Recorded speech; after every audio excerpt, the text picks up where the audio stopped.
સ્વાગત છે તમારું દર્શનાજ કિચનમાં ફ્રેન્ડ. તો અમે અહીંયા 1 લીટર ફૂલ ફેટ દૂધ લીધું છે. એને એક ઉભરા આવવા દઈશું, આપણે ગરમ કરી લઈએ. થોડુંક કેસર અંદર એડ કરી દઉં છું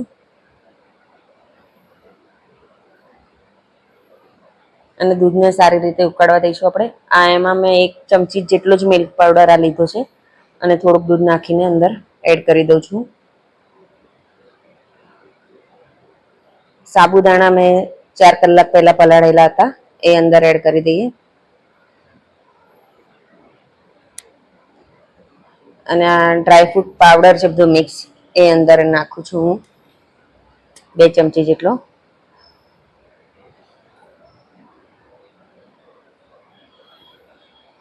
અને હવે દૂધને સારી રીતે ઉકાળવાનું છે.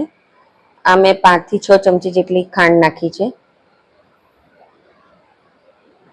અને દૂધને હવે સારી રીતે આપણે ઉકાળી લઈશું. વચ્ચે વચ્ચે હલાવતા જઈશું. છેલ્લે ઇલાયચી પાવડર નાખી દીધો છે અમે. તો ફ્રેન્ડ, આજની આ રેસીપી પસંદ આવે તો લાઈક, શેર, સબસ્ક્રાઈબ કરજો. હવે આને આપણે ઠંડુ થવા દઈએ અને 2 કલાક માટે આપણે આને ફ્રીજમાં મૂકી દઈશું.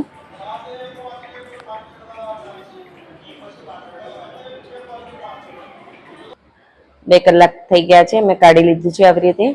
અમે અહીંયા કેસર કેરીનો ઉપયોગ કર્યો છે.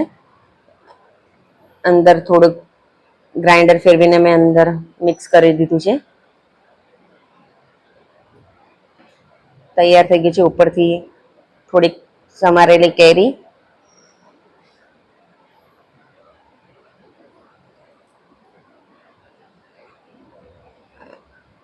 અને થોડાક ડ્રાય ફ્રૂટ ઉપરથી નાખી દઈશું. તો એકાદશી સ્પેશિયલ ડ્રિંક તૈયાર છે ફ્રેન્ડ આપણું.